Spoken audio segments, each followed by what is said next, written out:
I'm here at this place, river in Norway, and I've been here once before. We had some really good fishing, caught some big grayling around 55-60 centimeters, and also lost a very big trout as well on dry fly caddies. So I've only been here once before, so I'm very excited to see. The weather has been really bad lately, but since yesterday it's been good again. It's in August, so the nights are getting a little bit colder, and it's getting darker and darker in the evenings. So we will see what happens. I've driven here now for about 3 hours from Trondheim. I rented a car, and because I couldn't find anyone else to come here with, so I'll be filming some clips and sharing some ideas about fly fishing, some things that I've learned recently that have worked well in my own fishing. We'll see if they work today as well. In this place the water is extremely clear, so I suspect that you won't be able to get close to the fish until later in the evening. It's about 5 o'clock now, and I have at least an hour hike to the good spots we found last year. I have my tent. I was spending one night here, and I'll be fishing whole day tomorrow until the evening, very late, and then drive back home to Trondheim. So far I've seen loads of BBOs. I haven't fished BBOs before. I've never seen them in such large numbers before. So it will be interesting to see if I find anything in my fly box that I can use to get those fish to take, and to see if the fish actually are feeding the BBOs or not. So, to be continued.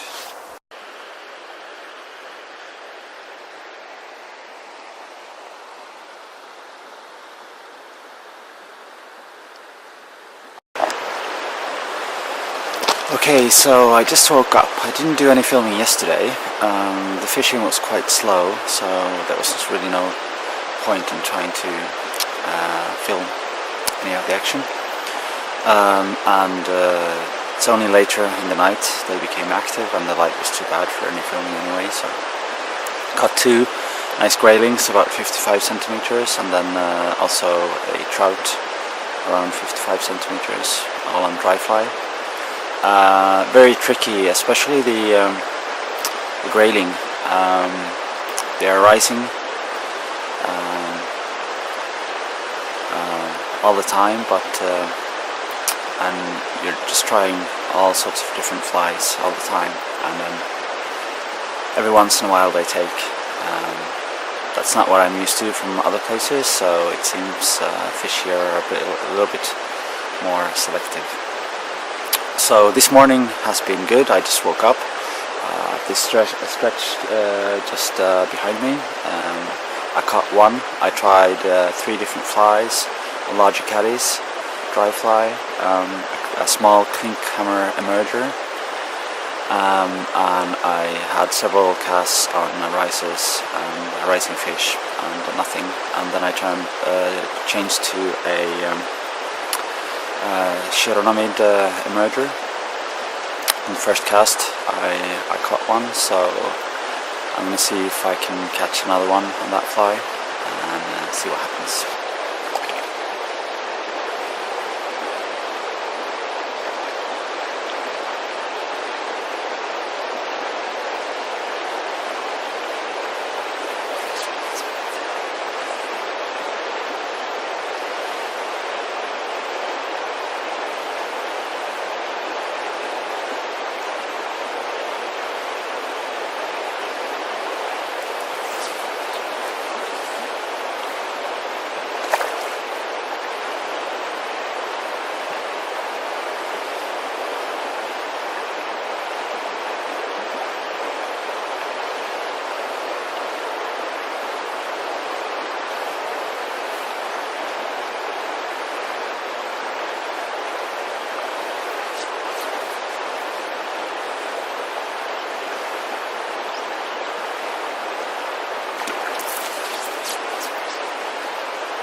So it turns out these graylings are very tricky.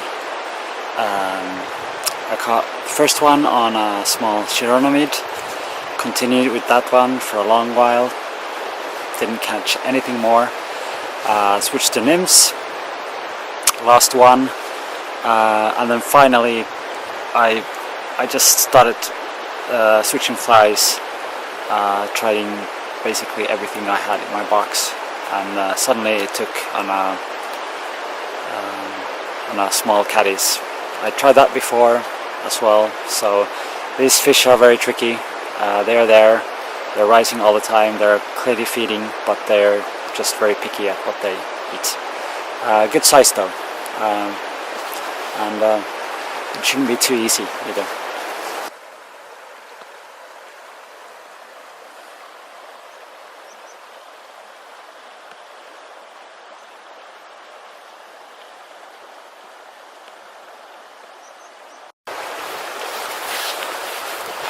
So this is truly a really beautiful river.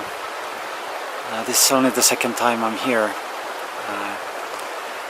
It's a long drive from my hometown. You don't get that many fish, but the size of the fish, the average size of the fish is really large. I actually haven't even caught any below 50 centimeter. I probably lost some smaller grayling or missed the takes, but so far the smallest ones I've got caught here have been around 50 centimeters. This stretch behind me is really beautiful, but it's quite shallow, and I've been trying this spot earlier and I've never found any fish here. So I'm probably gonna try a couple of times and then continue to the next beat, which I know is much better. It has some deeper parts below the current, so that's you're more likely to find fish there. So that's where I was fishing last night when it was too dark to film. So we'll see how it goes.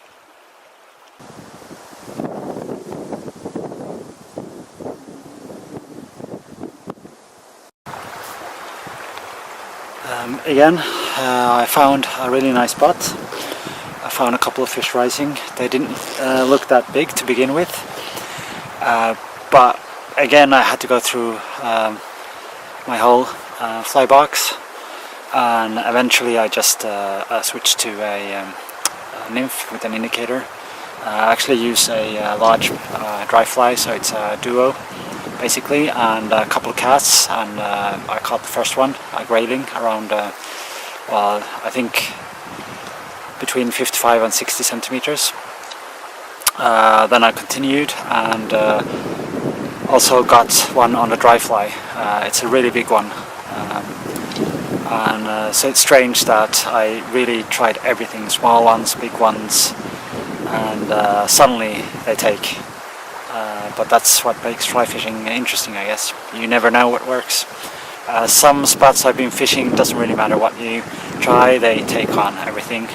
This place, you really need to work hard for the fish.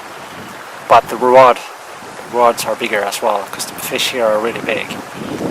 And the nice thing with grayling is that it's not spooky.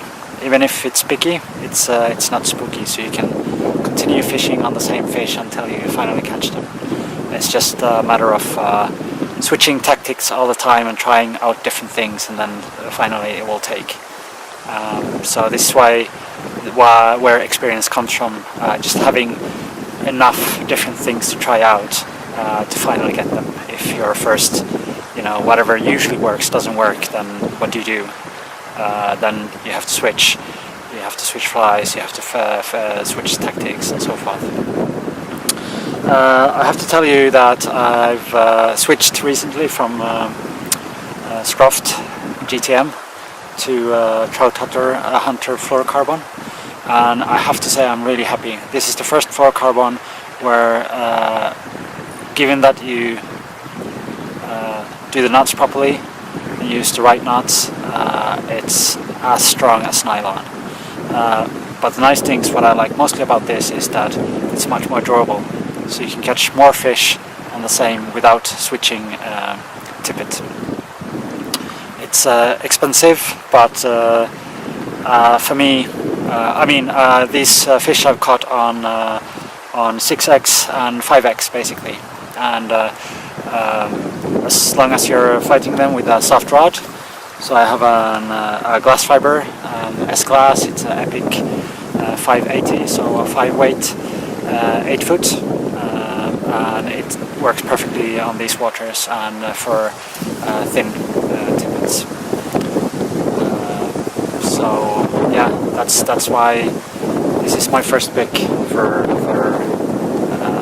streams like this that are not too big. But even in bigger waters, once you learn to cast and manage this glass fiber, a little bit softer action, you can still cast really far. And just the protection you get fighting big fish with light tippets is, and the feeling you get fighting the fish is well worth it. So also want to mention a little bit about this shape. So I built this rod myself from a blank, and so I made this handle myself as well, and I want to have it very thin at the end because I use this index finger grip most of the time, both for dry fly fishing and nymphing, and having this very smooth transition from the cork handle to the blank is, for me, it works really well. So for dry fly rods, I always prefer handles like this that are very slim at the front.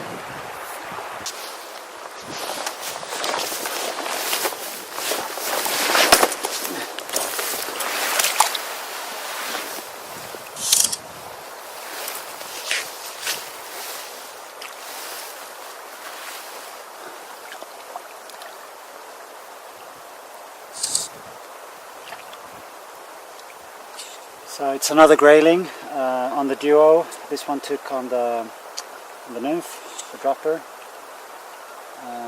Looks to be another nice grayling.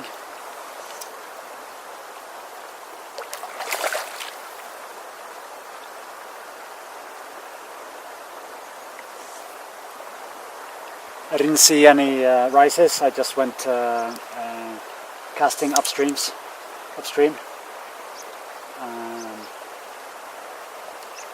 And it was there.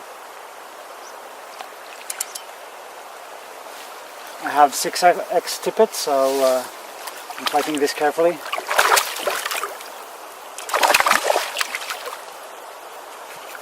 Again, this is the Trout Hunter fluorocarbon.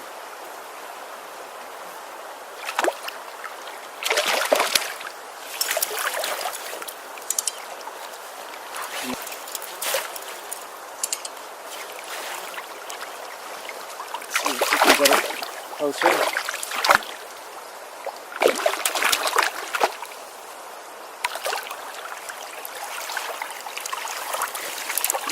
No, it wasn't that big. Still a nice grayling.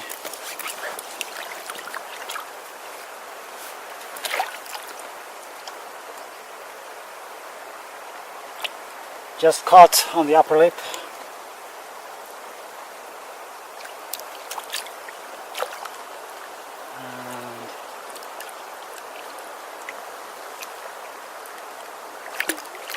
And there it goes.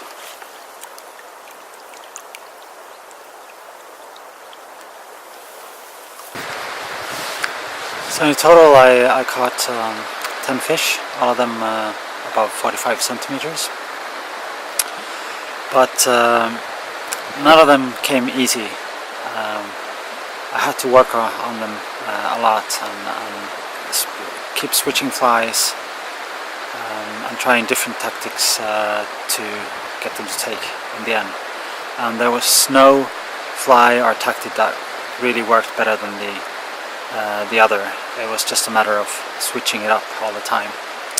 Now I didn't see any hatches of mayflies nor any big hatches of caddies, even though the caddies are always there. But the fish were rising steadily, so I assume they're taking something much more smaller that you can't really see or notice that much. So I would assume these are chironomids. As far as the BBOs I saw in the beginning of this trip, here I didn't see them as much, and I didn't see them on the water that much, and I don't think that the fish were taking them that much. But regardless, I had to work hard, but I'm reasonably pleased with the results, in particular with the trout that I caught last night on dry fly. So all in all, I'm quite happy with this trip.